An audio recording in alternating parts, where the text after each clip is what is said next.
రాష్ట్రంలో 24 గంటలు కరెంట్ ఇస్తే తాను రాజకీయాల నుంచి తప్పుకుంటానని బీఆర్ఎస్ నాయకులకు కాంగ్రెస్ ఎమ్మెల్సీ జీవన్ రెడ్డి సవాల్ విసిరారు. బీఆర్ఎస్ నాయకులు ముందుగా కంటి వెలుగులో పరీక్షలు చేయించుకోవాలన్నారు.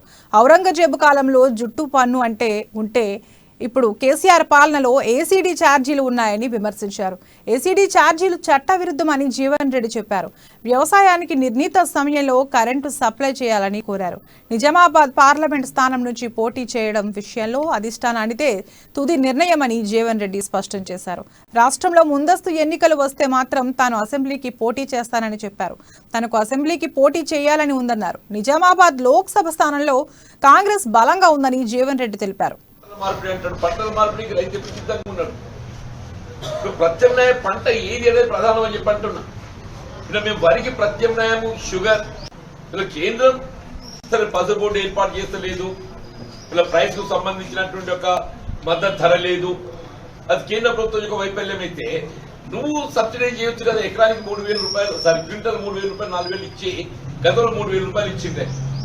ఈవెన్ చంద్రబాబు నాయుడు ఇచ్చిందే అంటే చంద్రబాబు నాయుడు